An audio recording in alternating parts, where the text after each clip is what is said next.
You're listening to the Lanterns Radio Network. We are the network dedicated to empowering the individual, illuminating the truth, defending American exceptionalism, and inspiring future generations.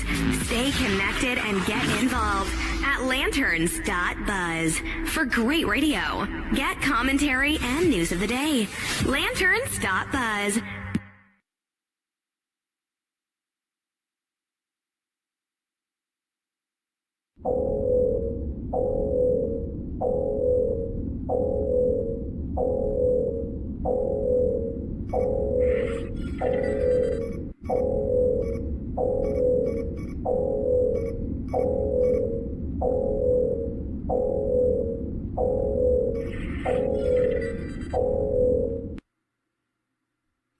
Lanterns authorization code accepted.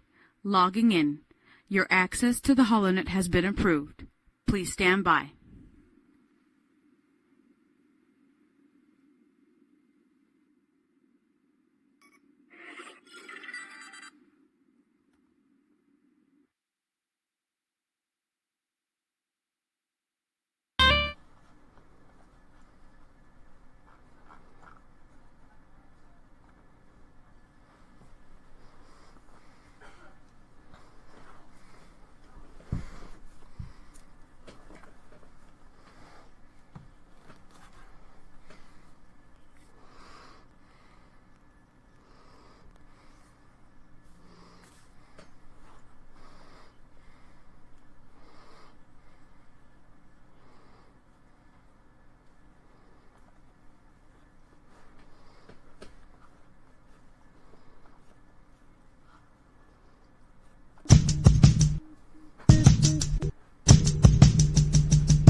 Good afternoon, everybody. You're listening to the HoloNet Podcast here on the Lanterns Media Network from Phoenix, Arizona. I'm your host, Matt Holloway. It's been a busy weekend here in the Valley of the Sun.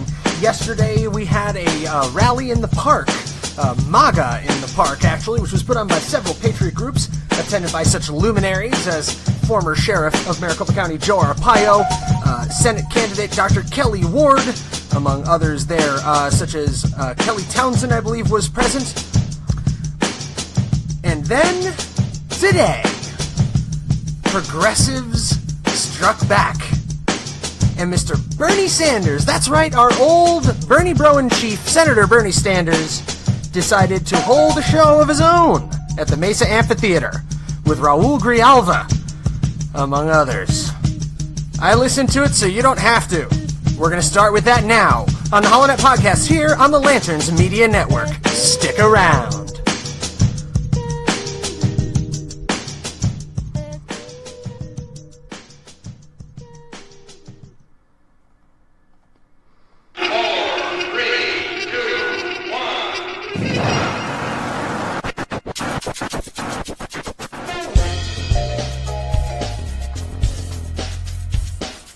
You're listening to the HoloNet Podcast on the Lanterns Media Network. The new conservative resistance begins right here, right now.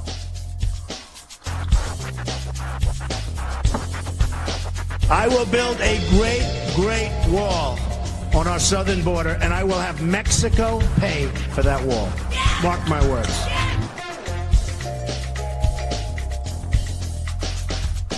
The American people are frustrated because their elected officials don't listen. Well, we're home on the campaign trail. We say we listen. And yet something about this Senate floor, something about Washington, D.C., I don't know if it's the water, something in the air, the cherry blossom, but people get here and they stop listening to the American people. What we witnessed here today in the Security Council is an insult. It won't be forgotten. It's one more example of the United Nations doing more harm than good in addressing the Israeli-Palestinian conflict.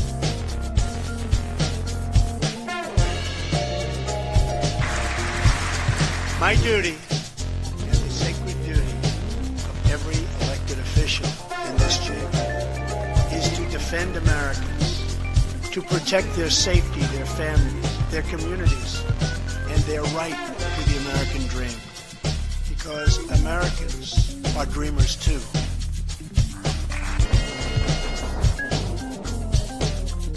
I want the people of America to be able to work less for the government and more for themselves. I want them to have the rewards of their own industry. This is the chief meaning of freedom. Until we can reestablish a condition under which the earnings of the people can be kept by the people, we are bound to suffer a very severe and distinct curtailment of our liberty. The chair recognizes the gentleman from Arizona.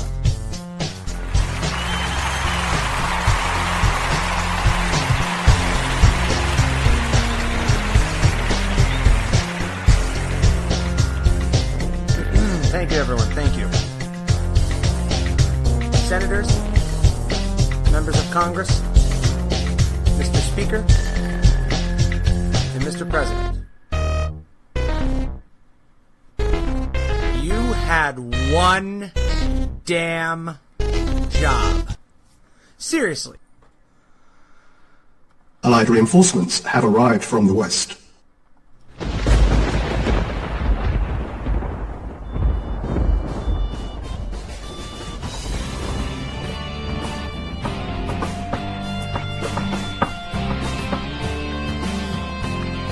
You're listening to the HoloNet on Lanterns Media Network. The Millennial Conservative Resistance begins here.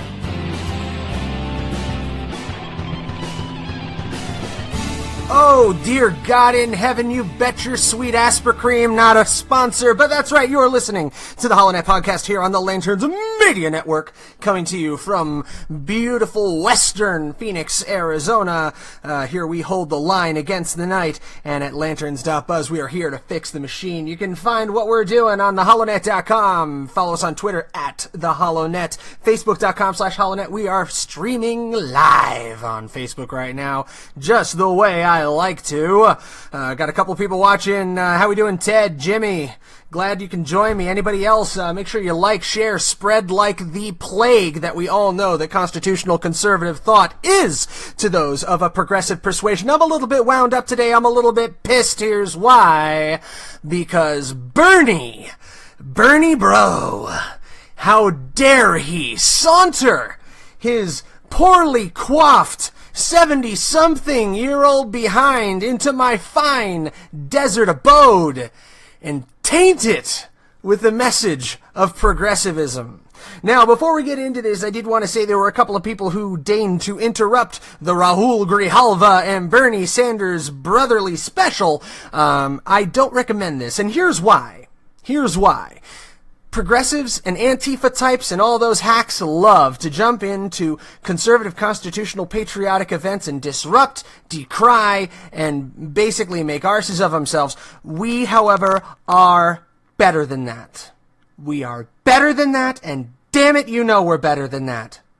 So let them have their fun, pick it outside, yell, chant, scream all you want, but disrupting events like this doesn't do them any favors. The stupidity of their own remarks, the absolute absurdity of their views, speak more volumes than somebody standing at the back of the room mid-Grijalva's speech yelling, MAGA, can possibly say. Let Raul have his 5 minutes of fame in front of the cameras. The next 5 minutes of fame will hopefully see his sorry tail getting arrested again for public disorderly. Oh, that's a picture I can never get out of my mind. That sweet image of his semi-corpulent 60-something-year-old behind getting shoved into the back of a paddy wagon because he couldn't obey simple police requirements for a protest.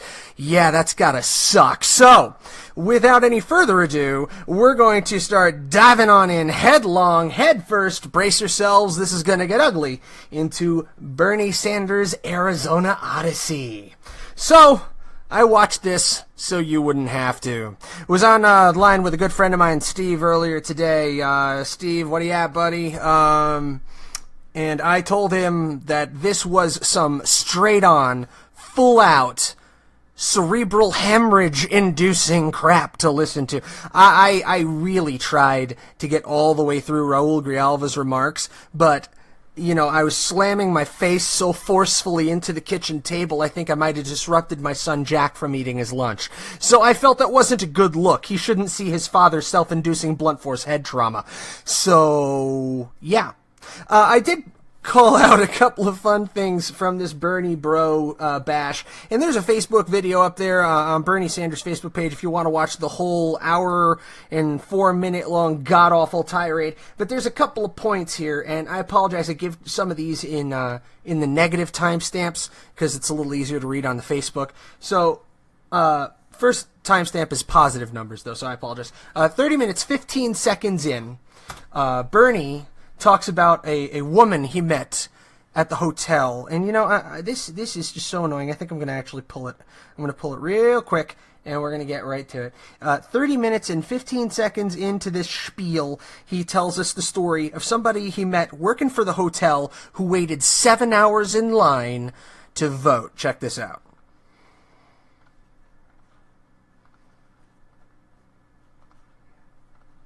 Say a word about somebody whose name you probably don't know. Her name is Patty Castro.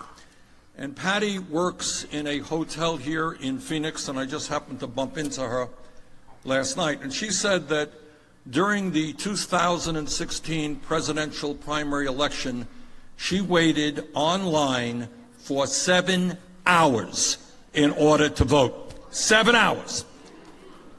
And I say to the Arizona officials, whether they did this stuff intentionally or not, I don't know. But what they certainly did do is a disgrace to democracy. I don't know whether they did do this intentionally or unintentionally. I don't know whether they did this intentionally or unintentionally in my best Bernie Sanders impersonation. Bernie! Baby! Brother! We have mail-in ballots in Arizona. They're mailed to you like a month ahead of time.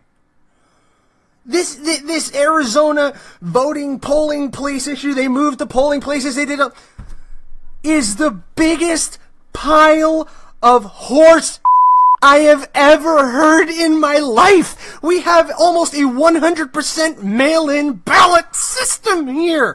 It costs you nothing to register to vote. They'll send a ballot to your house or wherever you live, your apartment complex. Hell, they can even send it to the homeless shelter you're staying at if you're not in a home. And you can vote! You vote! There's no voter suppression in the state of Arizona, you hack! It's the easiest state to vote in I've ever been in my life. I grew up in New Jersey. The first time I had to vote for President of the United States, I had to do a provisional ballot. Why? Because there were too many friggin' dead people on the ballot for them to find my real live 18-year-old name. Getting my grandparents off of that voter roll, may they rest in peace, required damn near an act of Congress. And Bernie's got nerve to throw shade onto the Maricopa County Board of Elections. I'm sorry. I got a little annoyed at them last year because they screwed up about sending out some pre-election stuff. They made mistakes. They made mistakes. So, calm down. And in Arizona, we voted out Maricopa County Recorder Helen Purcell, because of the mistakes that were made and how poorly it was all handled. But in a state where it is this easy to vote by mail, if you had to wait in line 7 hours to cast your ballot, that's on you, boo-boo. Sorry. I missed the mail-in deadline, too. So that means I have to take the ballot that they mailed me. I have to saunter my butt over to Luke Air Force Base School, over there on Dysart, and I drop it in the box. It ain't that hard. Get off it. Hey. Next, couple of things on Bernie's tirade. I want to get through with this before the segment's up. Negative 3111, he refers to Arizona repeatedly as a purple state. The only thing purple might be what you're smoking, Bernie. Maricopa County has been hardcore red for decades. If you were delivering this speech in Tucson, you might have a point, but anybody with an ounce of electoral wit will tell you that Arizona consists of Maricopa County and everybody else, and that's how politics in this state's work, baby. It's a little bit like Chicago and Illinois. However Chicago votes, however Cook County goes, so goeth Illinois. The difference is, Maricopa County is about a third of the state, maybe not a third, about a fifth of the state. And the vast majority of its population. Oh my God, this guy is a... How do you research this badly? I realize you're the senator from Vermont, but did you take 5 minutes to learn about the other 49 states when you decided to run for president of the United? Jesus. Negative 2945 blames the Koch brothers, of course. You knew this was going to come out. There were 5 or 6 just bold-faced examples of class warfare. God, you gotta get those underprivileged folks charged up and hating the rich, man. It's the only way you're ever gonna beat a president who is reviving the economy. And don't worry, President Trump is not immune from my tirade today either. I'll get to that in a minute. Negative 2855 says we need to overturn Citizens United. Because surely, corporations, which are groups of people which are protected under the right of freedom of assembly, which is in the Bill of Rights, just to let you guys know, it's kind of important. It's one of the first. Yeah, that's not important at all, being able to decide what to do with your money collectively as a corporation being a group of people called shareholders who vote to decide what to do with their money. That's not important at all. Anyway, and at the 28-minute mark, my personal favorite, wages are too damn low. I actually got the cut from this because I couldn't believe that he said it. I think Jimmy McMillan needs to reach out. He might have a gripe. Listen to this. Working 2 or 3 jobs just to pay the bills because the wages they earn are just too damn low. And if you remember back to 2013, Jimmy McMillan of the Rent Too Damn High party in New York State. Rent too damn high is my thing. Jimmy McMillan is my name. Vote for the Rent Too Damn High party and Jimmy McMillan November 2nd. I disagree with his whole platform, but damn, that's catchy. Rent too damn high is my thing. Jimmy McMillan is my name. Vote for Jimmy McMillan and the Rent Too Damn High party November 2. Y'all better tell about me. Rent is too damn high. Ain't nothing to talk about. Ain't nothing else to talk about. Y'all better tell about me. Rent is too damn high. Ain't nothing to talk about. Ain't nothing else to talk about. Well, hey, let's look on the bright side. Raul Grijalva is probably still going to get elected to Congress. You know, that District 1 crew in Arizona, they always seem to hang on no matter what. But for the 2020 campaign, hell, we might be looking at Bernie McMillan 2020. Wouldn't that be something? I mean, they seem to line up, don't they? And how great would that be to have a dyed-in-the-wood, avowed socialist, along with a former member of the Black Panther Party vying for the White House? I'm Matt Holloway. You're listening to the HolloNet Podcast here on the Lanterns Media Network. We'll take a quick break, go get a tissue for the nosebleed. It's going to get worse from here. We'll be back.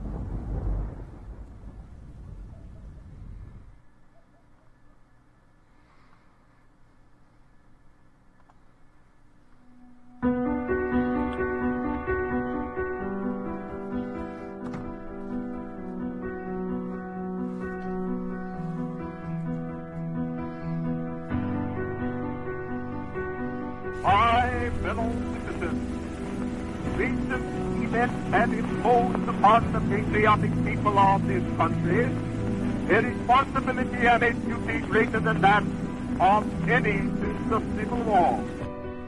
It is the common people of the world that are interested in this business. They know when we have war, it is they that have to bear the burden. It's their sisters and mothers and daughters that have to wait, trembling, to hear the news.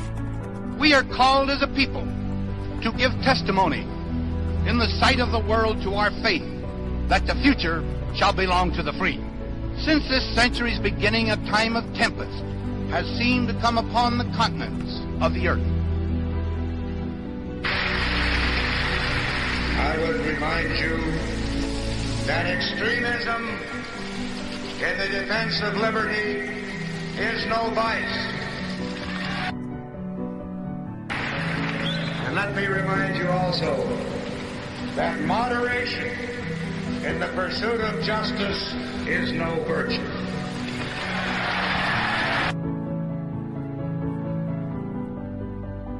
I want the people of America to be able to work less for the government and more for themselves. I want them to have the rewards of their own industry. This is the chief meaning of freedom. Until we can reestablish a condition under which the earnings of the people can be kept by the people, we are bound to suffer a very severe and distinct curtailment of our liberty. You're listening to the HoloNet podcast on the Lanterns Media Network. The new conservative resistance begins right here, right now. Allied reinforcements have arrived from the west.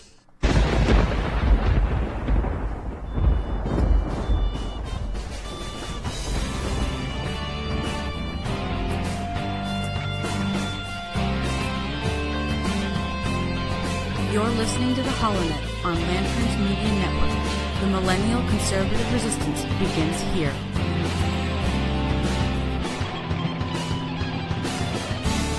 That is indeed correct, ladies and gentlemen, boys and girls, children of all ages. Lanterns Media Network proudly brings to you the HoloNet podcast, live from Phoenix, Arizona. And I told you before the break that President Trump was not going to be immune from today's rant, and no, he shan't be, because of this lovely little vignette recorded at his rally in Pennsylvania. You ever see the story where it's 1999, I'm on Meet the Press, a show now headed by Sleepy Eyes Chuck Todd. He's a sleeping son of a bitch, I'll tell you. Holy shit, dude. Seriously.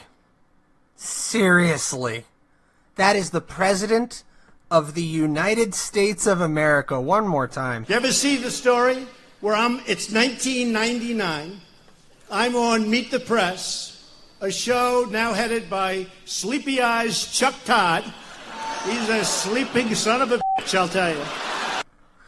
I don't care how much you don't like Chuck Todd. Chuck Todd is a schmuck in my view. You can't, as President of the United States, get on national television, nay, international television, and call a newscaster a son of a... You can't do that, dude. Come on. You're not making this any easier for us. You're doing good things. And then you don't just, put your foot in your mouth. You put both feet and you somehow manage to form some sort of a Mobius inversion where you're standing inside your own mouth with both feet while giving people the finger. I don't get it. I don't get it. It's like 3 steps forward, 5 steps back. What? Dude! Shut up! Anyway, for proper context, we'll continue.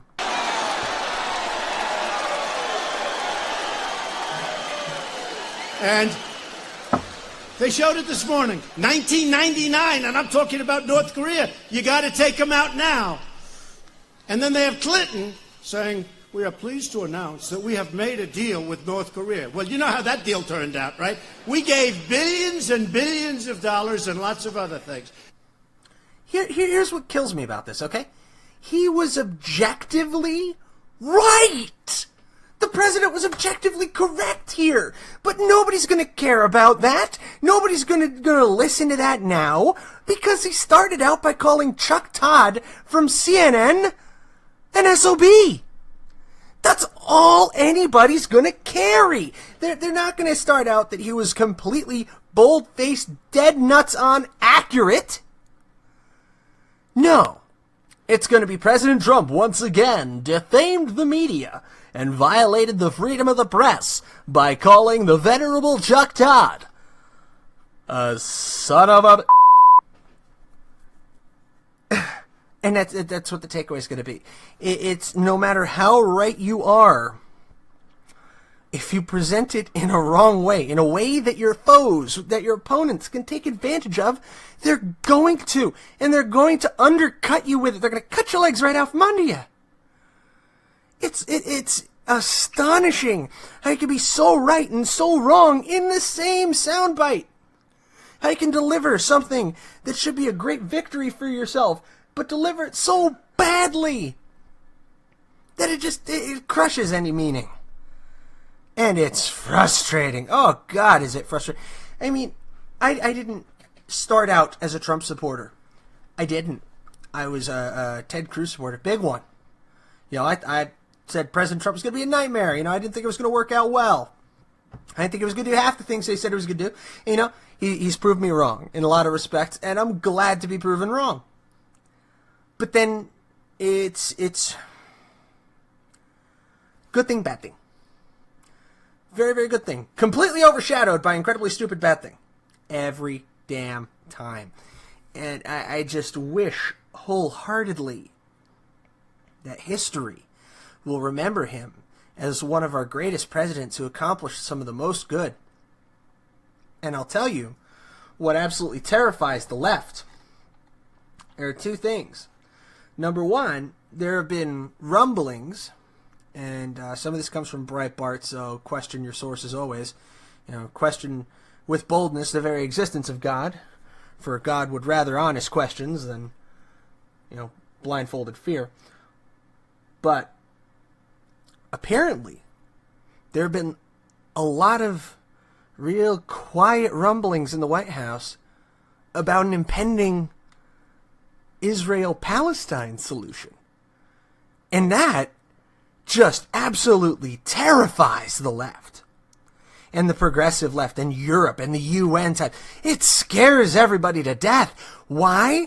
Because if President Trump succeeds in 1 year or 2 years or one presidential term, 4 years, if he succeeds in bringing some sort of meaningful peace to Palestine and to Israel, I'll say the PLO because I don't recognize Palestine as an actual place. If he is able to bring peace to those groups, even if it's an imperfect peace, he will have accomplished more in one presidential term than anyone else has in the last century in Israel. He will go down in history as one of the greatest presidents, one of the greatest world leaders of all time. Without question. And that terrifies them. That's a legacy that will make the American people 100 years from now go, Barack who? Oh, that president before Trump. That guy? Oh, him. Said in the same breath as William Henry Harrison, I died in 30 days. It will not only... President Trump won't only be the president who reversed President Obama's legacy, he will have eclipsed it. And this piece scares them even further. Probably the biggest piece of news to come out of last week, the upcoming Trump-Kim summit. President Trump set to meet with North Korean leader Kim Jong-un. And President Trump, according to USA Today, President Trump shocked the world, accepting North Korean leader Kim Jong-un's invitation to discuss a nuclear-free Korean peninsula. It's historic and it's high stakes. And the world is watching.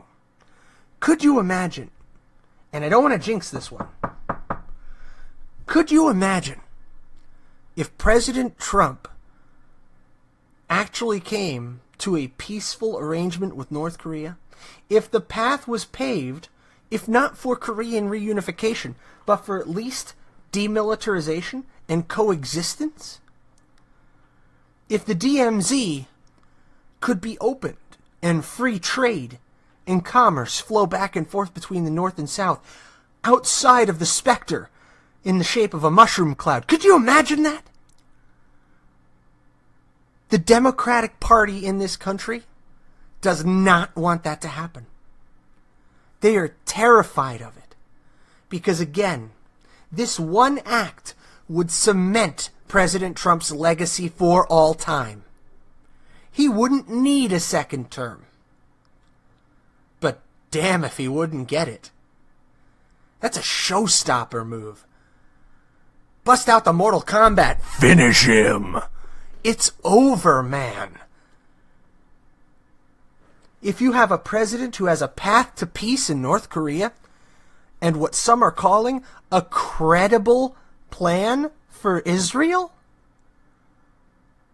judging from the repeated meetings with Benjamin Netanyahu, this is decidedly a possibility? Oh, man. That's why Bernie Sanders is on the stump at the Mesa Amphitheater here in Arizona. Bernie's starting 2020 early. Because the Democrats are terrified. And they know the only way they can counter the populist wave that put President Trump into office is to undo their mistake of 2016 and double down behind the burn. We're going to take a quick break. When we come back, get into a little bit of news coming up this week here, and we're going to take a short walk back through Twitter, and I may have another opportunity to use my South Park soundbite. You're listening to the HoloNet Podcast here on the Lanterns Media Network. I'm your host, Matt Holloway. Follow us. We're on Facebook Live, facebook.com/HoloNet. Twitter, @TheHoloNet. Join the conversation. We're going to be here for the next 30 minutes. Stick around.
Hey everyone, this is Matt Holloway, and I hope you're enjoying our podcast so far. It's been exciting putting this together for you, and I'm looking forward to many more to come.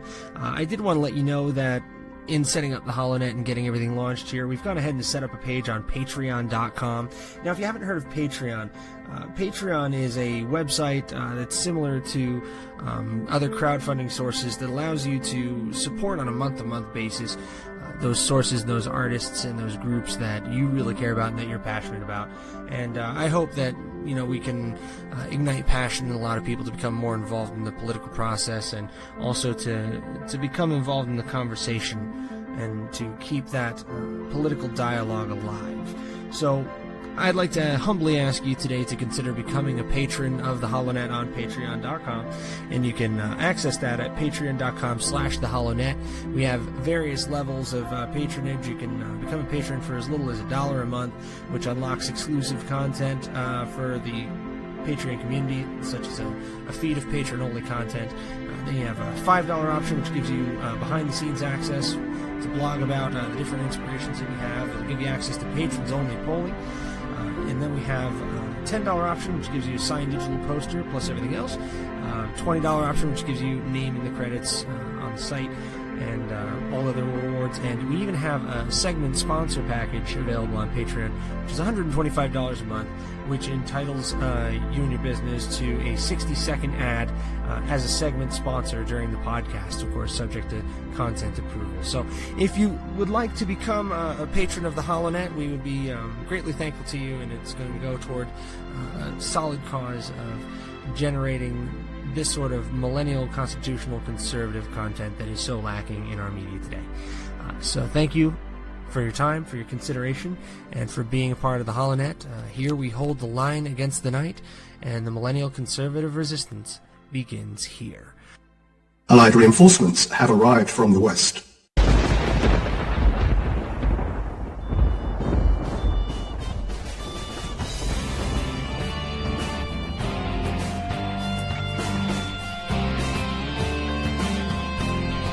You're listening to the HoloNet on Lanterns Media Network. The millennial conservative resistance begins here.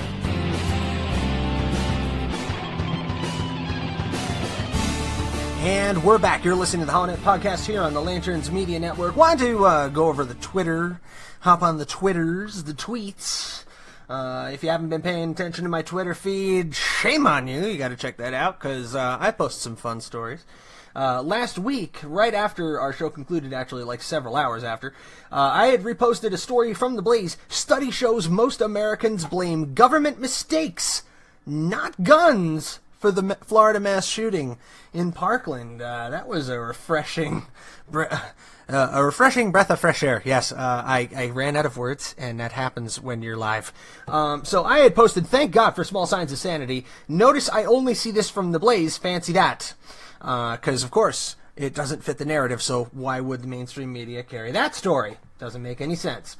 Now, one thing we definitely do have to address is just yesterday there was a horrific shooting, and the New York Times covered the story. It was at the Yountville, I hope I'm pronouncing that correct, the Yountville Veterans Home, located in Northern California. 3 women and the gunman who took them hostage, unfortunately, were killed. 4 people were found shortly before 6 p.m. local time inside a room at the Veterans Home of California in Yountville, where hostages were taken, and it ended tragically. In a statement, Napa County authorities identified the gunman. We're not going to make that sick individual famous. It's from Sacramento. It said he was an Army veteran who'd served in Afghanistan, and he had been associated with the treatment program there at the home before. So I would say that we need to think deeply and send out our thoughts and prayers to the Yountville community around the Veterans Home and the families of those lives that were lost, those 3 women. Horrible things to hear about. Horrible things to hear about. But this should throw much-needed light onto a bigger problem in our nation, and that is the problem with mental health. And furthermore, the problem with the lack of good care through the VA for our veterans. This is going to be used by many as yet another brick to lay, yet another bit of wood for the fire for the anti-gun lobby. But this isn't what this is about. This is about veterans' care. This is about mental health. And this is a trained soldier. He could take a hostage with a pocket knife this big if he wanted to. It's not about the gun. It's about the illness in the head and the heart. So don't take this and bend it to your will. Terrible tragedy. And the bigger tragedy is what we don't do for our veterans in this country, is we don't care for them well enough. We don't give them enough support. And I've yet to see the comprehensive solution to the VA problem from the Trump administration that I've hoped for. And I hope to see it in this first term of the presidency. Because if we don't, we're going to see more shootings like this, more stabbings, more suicides. The suicide rate among veterans is insane. Instead, we're getting hung up on attempts to take down the Second Amendment. Tell that to a soldier who can't sleep well at night if he doesn't have a weapon near him because he doesn't feel safe anywhere. Anyway, I want to make sure we address that before anybody, dares accuse me of talking about gun control when I didn't talk about the shooting in California. Yeah, because the two aren't connected, jackhole. People kill me. So the biggest news we've missed this weekend, President Trump seemingly starting up his re-election campaign in Pennsylvania. Elizabeth Warren saying she isn't running for president, but absolutely refusing to take a $99 cheek swab spit in a tube test to prove her Native American heritage. Justice Department is moving to make bump stock sales illegal. And really, that's about it. That's about everything as far as the big news is concerned over the weekend. What we have to dive into is one of those facepalm moments during the week. And go to Breitbart. You can also go to JPost. That's where Glenn Beck saw it and where he tweeted it and where I had my subsequent hard stop of my brain when I read it. So, Vladimir Putin suggests that here's the headline from JPost. Putin, Jews might have been behind U.S. election interference. Holy shit, dude. Yeah. Again, Jews, as in Jewish people, the guys who wear yarmulkes, okay, might have been behind U.S. election interference. Vladimir Putin, with the history that Russia has with Jewish pogroms, actually said this. Here's the full quote. Okay. In an interview with NBC News broadcast on Friday, Putin said he, quote, could not care less about indictments issued by U.S. Special Counsel Robert Mueller accusing Russian nationals and companies of election interference, stating that they, quote, they do not represent the interests of the Russian state and are unrelated to the Kremlin. He went on to say, quote, maybe they're not even Russians. Maybe they're Ukrainians, Tatars, I think that is, Jews, just with Russian citizenship. Even that needs to be checked. So the insinuation that President Putin is making here is that Jews with Russian citizenship are not Russians.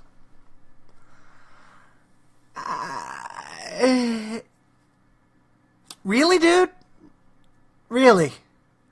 I grew up with some folk back east who would vehemently disagree. Who, despite the fact that their families came over here 2 generations ago, are more Russian than you will ever be in your life. Just Jews with Russian citizenship. Man. So, members of the Knesset in Israel, Ksenia Svetlova and Dr. Nachman Shai of the Zionist Union, have called on the Israeli government to condemn the remarks by President Putin, saying, maybe the Jews interfered in the American elections, maybe the Jews control the world, maybe Jews slaughtered the Jews in Poland. For all those allegations, there is one word, Jew hatred, said Svetlova. I expect the Israeli government to come out strongly against these serious remarks made by the Russian president. If Israel won't defend the Jews, nobody will do so in its place. Shai went on to say, this is the worst form of anti-Semitism. Putin's comments, demonstrate that nothing has changed in the perception of Jews as those responsible for, quote, the world's evil. A strong response is required from the Israeli government. I would expect Jewish organizations to join and condemn these serious remarks. They also carry responsibility for the fate of the Jewish people, whoever and wherever they are.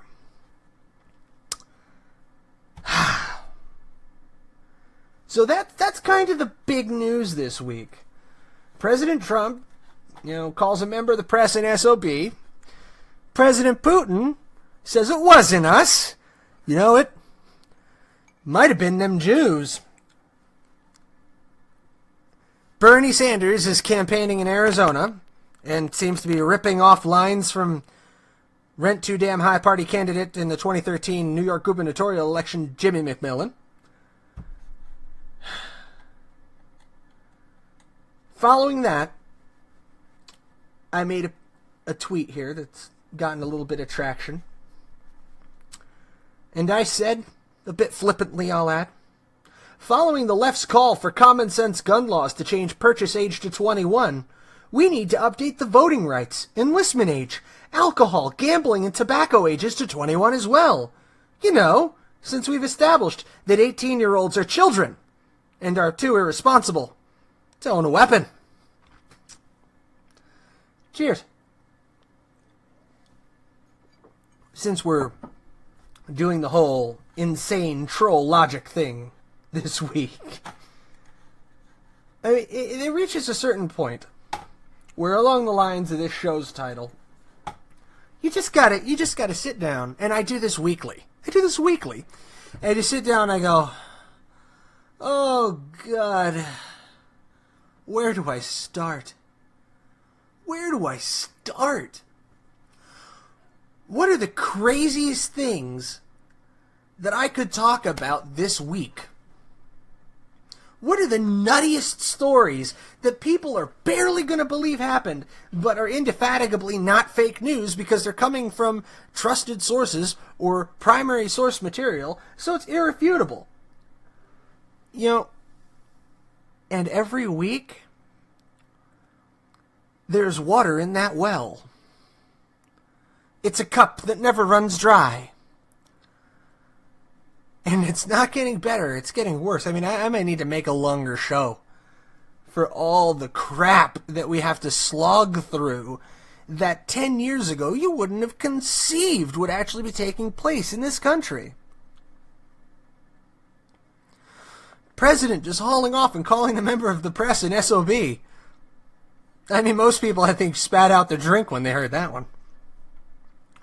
And whatever you think of Chuck Todd, if you like him or not, it's just not what you're used to hearing the president say. And could this just indicate a new frankness out of the Oval Office? A kind of dropping of pretense? Is it a good thing? Is it a bad thing? I hope that in our culture, we are better remembered for what we do rather than what we say. But in a world where half the country is convinced that speech is a violent act, if what you're saying doesn't jive with their own mind canon, then we live in a very, very dark time indeed. When people are going to rush to call this hate speech, when censorship is everywhere, where do you start? What do you talk about to get people's attention and show them the hypocrisy of it all, on the left and the right? What do you do? I was listening to Bernie Sanders earlier today, listening to that speech, and Bernie goes into this 10-minute tirade about how President Trump has reduced taxes for the super rich and for the billionaires. No, he reduced taxes for everybody, dipstick. But I digress. And he's pointing to the fact that now the Republicans are going to come after Medicare and Medicaid and Social Security. Yes, Yes! Because that's what you have to do to reduce spending. You cut taxes, you reduce spending, you shrink the size of government. So you're getting on conservatives for being conservative. You're not saying just that you disagree with them. You're saying they're evil. Conservatives aren't evil. I don't think most liberals are evil. Most. I don't think most progressives are really evil. There are a couple that are. I think many of them do evil things because they either don't know better or because their perspective and point of view have been warped. I don't know. But at what point do you just point to both sides and go, enough?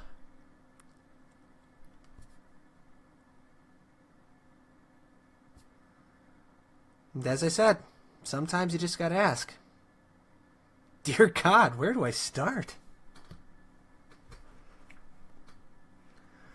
So things to look for, things that are coming up strong. We need to keep our eye on this evolving situation with North Korea, because this could be the biggest news story of our time, would be if President Trump is actually able to get the job done with Kim Jong-un.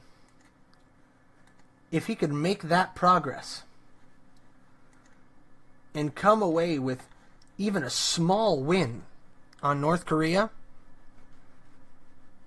then everything else about his presidency will have been worth it. The same applies to Israel.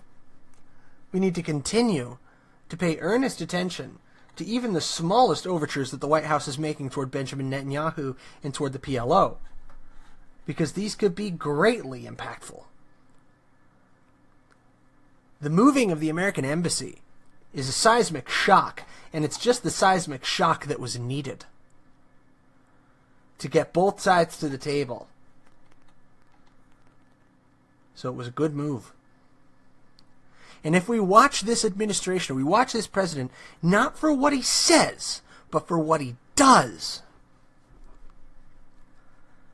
then even I have to agree. President Trump may be exactly what this country needed. He may very well be gaslighting America, as I alluded to in an article you can find on theholonet.com. And it may be exactly what this country needed, because as divided as this country is, as willing as we are to accept hypocrisy as long as it aligns with our ideology, as deeply embedded into doublethink as we are, where we can accept two completely contradictory ideas because our side tells us to. Gaslighting is the process by which you make someone question their sanity. It's a manipulation tactic. And I think the American people as a whole desperately need to question our sanity, because we've listened to this for so long. We've known what the play was and who the players were, and we keep going back to the trough every 4 years, every 2 years for some elections, over and over again. And the very definition of insanity is doing the same thing over and over and over again and expecting a different result. So is President Donald Trump gaslighting America? Yes. Yes, he is. Is that necessarily a bad thing? I'm starting to think not. So if you want to check that out, I'll provide that link on the HoloNet. That's one of my really, really early stories on the HoloNet. Yeah, I'll post that for you. So yes, President Trump is gaslighting America. And yeah, I think we need to be gaslit. because we have quite clearly lost our minds a long time ago. And it's going to take a shock like President Trump to force us back to some sanity. All right, folks, that's going to bring it to a close here. You're listening to the HoloNet Podcast on the Lanterns Media Network. It's been fun. Keep your eyes open. You're given 2 ears, 2 eyes, and 1 mouth for a reason. As you should watch and listen twice as much as you talk. Again, you can follow us on Twitter at The HoloNet, Facebook.com/HoloNet, www.theholonet.com, holonet.lanterns.buzz. And I'll cap it off as I always do. From Phoenix, good night. God bless you. And God bless the United States of America.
You're listening to the Lanterns Radio Network.